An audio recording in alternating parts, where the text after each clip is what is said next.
Hello everyone, this is Jackie Williams, and in this video I want to share with you a fun fold project using the This Birthday Piggy bundle. So let's go to my desk and get started.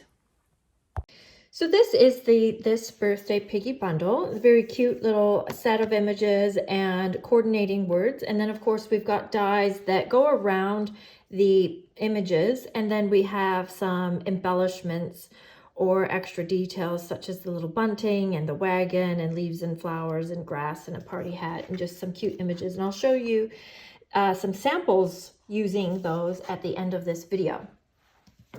Now, for the base of this card, you need a piece of cardstock that is 11.5 inches wide or long, and then 5.5 inches tall. And I recognize that not everybody has paper that's 11.5 inches, so you can just make it 11 and then make your end pieces just a little bit shorter. So I have scored it here at 5, 4 3/4, and 7.5. So basically I'm going to end up with a 4-inch quadrant on each end, and then a 1 3/4 twice in the middle. So if you don't have 11.5 inches long, you can just make all of these or 2 of them a little bit shorter than this. So it's very easily adaptable. Okay, and then we're just gonna fold that in a mountain valley fold. So it's going to end up looking like this. And then use your bone folder and get those creases nice and flat. It's really important that you use a bone folder so that your card sits nicely when it's closed. There we go. Now for the front, I am going to just do some simple embellishing. I have a piece of crumb cake that's 3 3/4 inches by 5 1/4. And then I have a piece of whisper white, or sorry, a piece of basic white, and then a piece of the Design a Daydream paper. And the basic white piece I have embossed with the splatter embossing folder, which I thought was a really fun choice to use with a pig image. Okay, so we're just gonna adhere one on one side, and I've done this one about 3 inches, and then this one here about 1 1/4, 1 1/2. It doesn't really matter too much because they're going to overlap. Okay, so just something like that. Now, before I put my elements on, I want to put on some twine. So what I have here is the silver threaded twine. So you can see that it's a whole lot of strands of kind of thick linen thread and then a little bit of silver. Now you can use it like this, but I thought it would be quite nice to just pull out some strands. So I'm going to pull out 4 strands, and I've got 2 already here, and then just lay them down all together. I thought it kind of went with the pig image because it kind of has that sort of, not really hay, but just kind of a more of a farm type of a look, more of a rustic type of look. And then just adhere those on the back.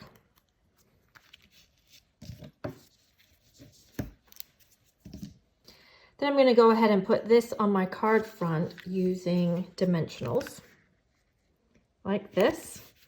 And then I've got a circle that I've cut using the new Stylish Shapes dies. And this is a really nice one to have just for your stitch circles and squares, and then some labels or banners.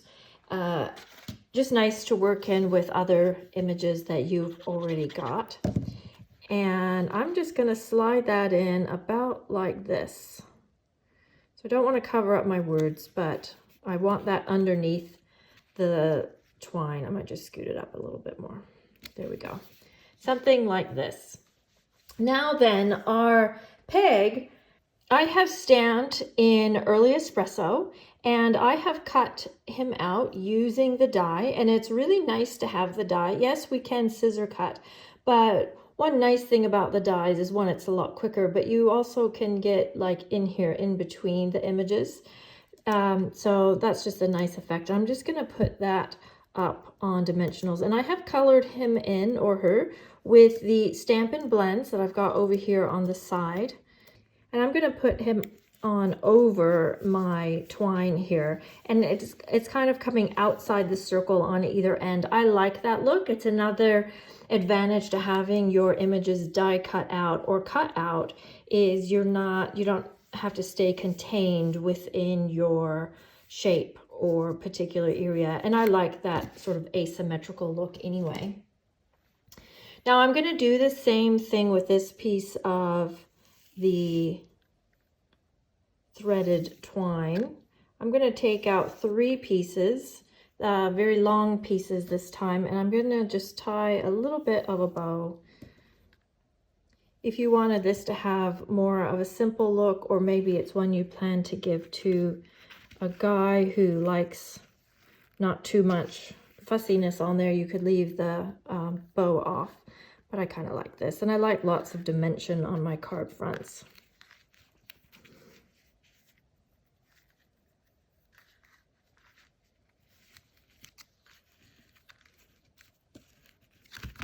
Okay, I've cut quite a bit there. And then just trim off the excess. And then on the front, I'm just going to add some of these rustic metallic dots, if you like that. There we go. Now for the inside of our card, we have this fun little mountain detail on the inside. So first I'm going to add some designer series paper that matches the front here. So there's a nice pop of color right when you open the card. And then on each of these smaller panels, I'll just put the embossed white, and then another panel of that designer series paper. Now, of course, you could use different papers on here as well. And then this is the sign that one would write on. So just a little tip here for you. You see how it's partially embossed? So one way you can do that is using your embossing folder. I placed my paper in partially, and then I used the mini embossing plate, but I just put it over a portion of the image. So maybe about like this much. So even though I put it through my standard die cutter, I still use the mini plate so that only a portion of the embossing folder actually had the pressure it needed to emboss. And that was one way that I could emboss a portion of this panel without getting that hard line there from the embossing folder.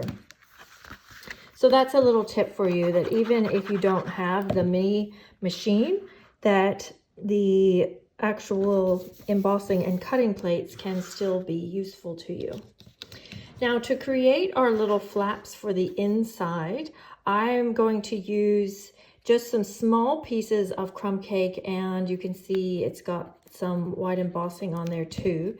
And these are 2.5 inches by 1.5 inches. So I'm going to put it about here, and then just put adhesive on one side and maybe one about here. It doesn't matter too much exactly where you put them, but maybe just have them, you know, approximately the same from the top and bottom.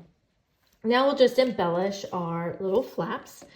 So I have got the pig with the balloon and the birthday cake, and I actually don't want the birthday cake, so I'm just gonna remove that and save that for later. I also don't really want this mud underneath him, so I'm just going to cut some of that off.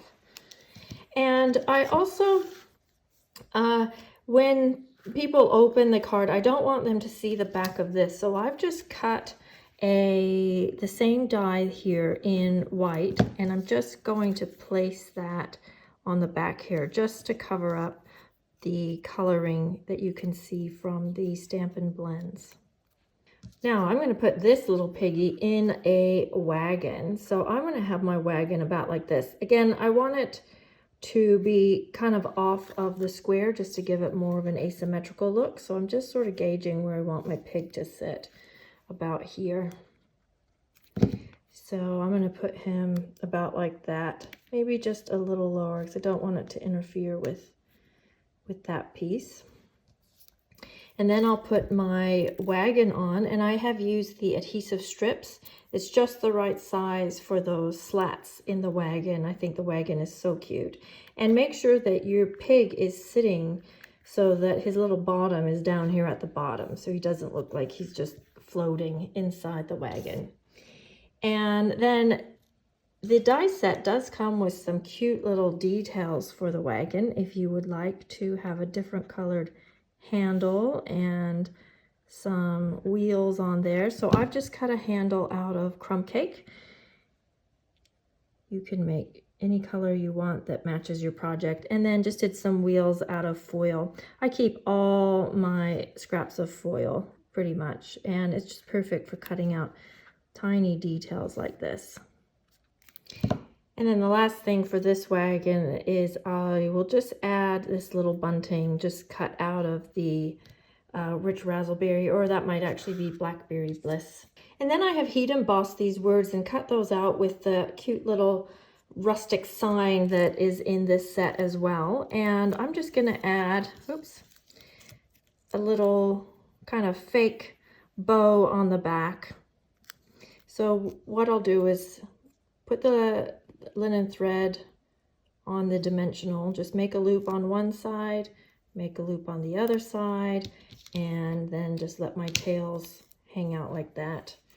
And then I couldn't resist the cute little bird, so I'll just put him up there like that to bring that color through. And there you go. There is your fun fold card, very cute with the little piggies. It'll be a nice happy birthday card for someone. So this is one that I did earlier, and this one is using more of the petal pink and subtle colors. And then inside we have the same format. So when you open this up, it all lays nice and flat, or when it's sitting up on display, you have these fun little flaps showing. And then a few other samples using the This Birthday Piggy. So this is a sample using the craft note cards. So for this one, I didn't use, obviously, the pigs at all. I just used those really cute dies, and I couldn't go past doing a red wagon, similar to the one that I had growing up. And then for this sample, we've got more of a faux watercolor background, and this one was inspired by one of the artisan team members using a previous piglet set that we used to have. So this one I have watercolored the pig and watercolored the background, so it's just a very slightly different look. So there you go. I hope those samples were inspiring for you and you give this fantastic and easy fun fold a try. If you have any questions, please leave them below. If you have a comment for me, please also leave that below. And of course, subscribe to my channel and share with a friend if you enjoyed this video. This is Jackie Williams, and I'll see you next time. Bye-bye.